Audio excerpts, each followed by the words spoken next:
There's a moment most of us know and few of us admit.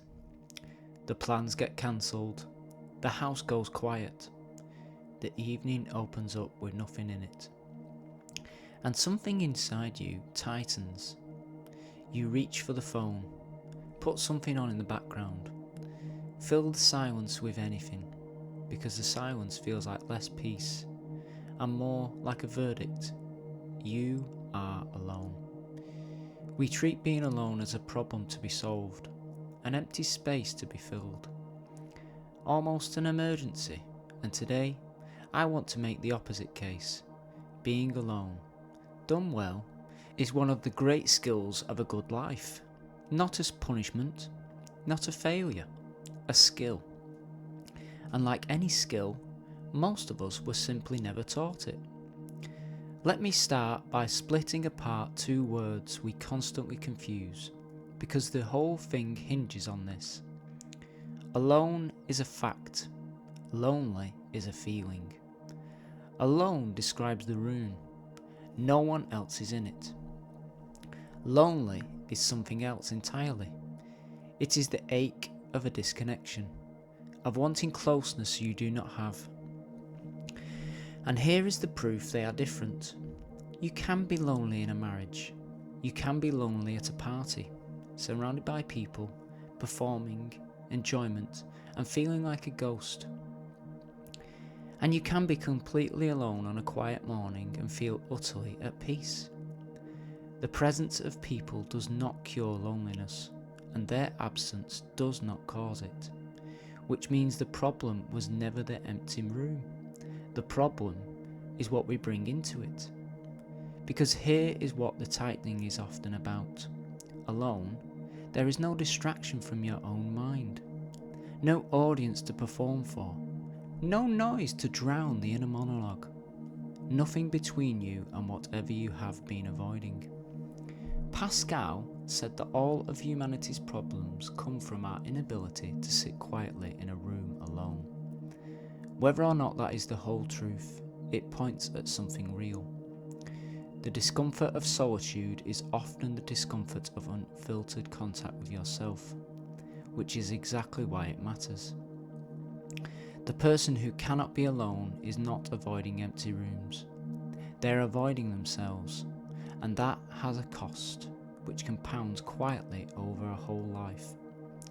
The Stoics understood this from both directions, and Seneca, who lived at the centre of Roman social life and knew everyone worth knowing, was surprisingly sharp about it. He watched people flee the solitude the way we do, filling every hour, rushing from company to company, terrified of a gap in the schedule. And he saw it clearly for what it is, people running from themselves. But he also saw the opposite, failure. The one who withdrew from everyone, became sour on humanity, and called their isolation wisdom. His conclusion was characteristically balanced. The two should be blended. Retreat into yourself to be restored. Return to people to be of use, and to love and be loved. Solitude and company are not rivals. They are in breadth and the outbreadth of a sane life. And notice what immediately rules out. The loud modern version of this topic. The lone wolf. Trust no one. Need no one. Isolation as strength. Other people as weakness. You will find whole corners of the internet selling detachment as power. But needing no one is not strength. It is often a wound wearing armour. Humans are built for each other. We covered that in the difficult people conversation, and it cuts both ways. A solitude which is really hiding, which is bitter about the world, which congratulates on itself, needing nobody, is not peace. It is loneliness with a flag planted on it. The skill I'm talking about is different, and it is being able to be alone and unbothered. Not because you have given up on people, because you are good company to yourself. I know this because I used to confuse being alone with doing nothing, and doing nothing made me restless. I would keep a podcast running, check my phone without thinking, or make plans I didn't even want, simply to avoid the quiet. At some point, I noticed I was not afraid of having no company. I was afraid of hearing my own thoughts without interruption. Once I stopped fighting that, solitude became to feel like absence and more like a relief. So what does solitude give you when you stop running from it? 3 things. They are hard to get anywhere else. The first is that it is where you hear yourself. In company, some part of you is always adjusting, reading the room, managing impressions, being the version of you the audience expects. None of that is fake, it is social, but it means your own voice often comes through only when the room empties. What do you think? What do you want? What do you feel? Not what is expected, not what would land well, only what is true. Those answers arrive in quiet, or not at all. People who are never alone can go years without checking. The second is that solitude is where you process your life instead of accumulating it. Things happen to us all day. Conversations, small stings, decisions, changes. They need somewhere to settle. Constant input means nothing ever lands. You are always talking in the next thing before the last one has been understood. The quiet hour is where experience gets turned into understanding. It is not empty time, it is digestion. And the third one, which quietly transforms your relationships. When you feel at ease alone, you stop needing people in a desperate way and start choosing them. This is the paradox at the heart of it. The person who cannot stand solitude brings hunger into every relationship, company at a cost, attention as oxygen, terror of the gap. That neediness distorts everything. You tolerate what you should not. You cling where you should let go. You perform instead of connecting. But someone at peace alone comes to other people from fullness, not famine. You are there because you want to be, not because you cannot bear not to be. And everyone feels the difference. Ironically, the people who are best at being alone often make the best company. So how do you build the skill when it does not come naturally? Gently. First, start small and start deliberately. Do not leap to a silent weekend retreat. Take a walk without your phone. Sit with a coffee for 20 minutes without nothing playing. Spend one quiet hour chosen on purpose. Then chosen parts matter. Solitude you pick feels different from solitude forced on you. Choosing it teaches the tightening in your chest that the empty room is safe.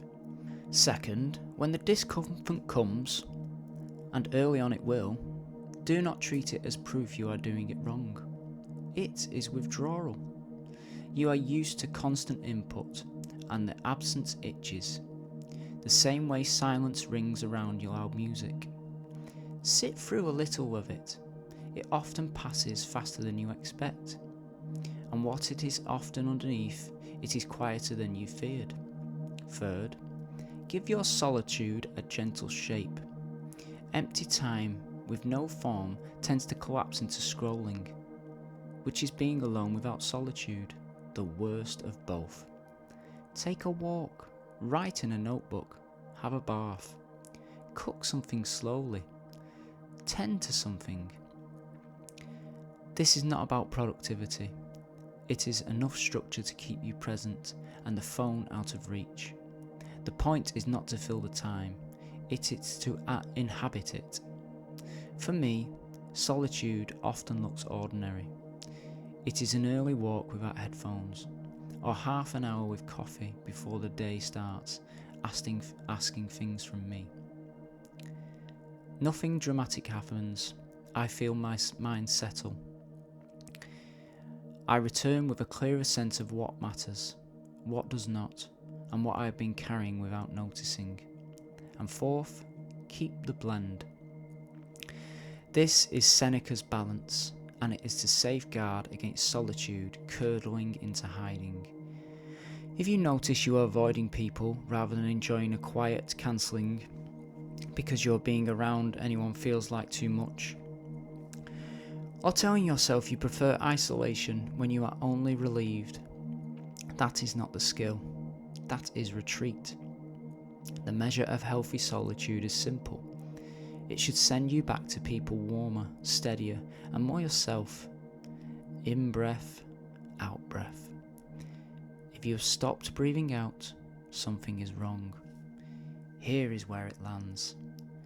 There is one relationship you cannot leave, pause, or outsource. That one with yourself. You will wake up with you every day of your life. An enormous amount of modern noise exists, so you never have to notice how that relationship is going. Solitude is where you find out, and it is where you repair it. Where you become slowly someone whose company is enough. Not instead of loving people, so you can love them freely from fullness, rather than clinging to them from a fear of the quiet. An empty evening is not a verdict. It is an invitation to the one conversation which makes every other one better. You do not have to fill the silence.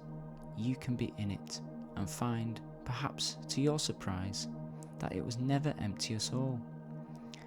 If the quiet feels a little less threatening now, that is a start. Stay a while if this helped. There is more here every week on Living Quietly in a Loud World.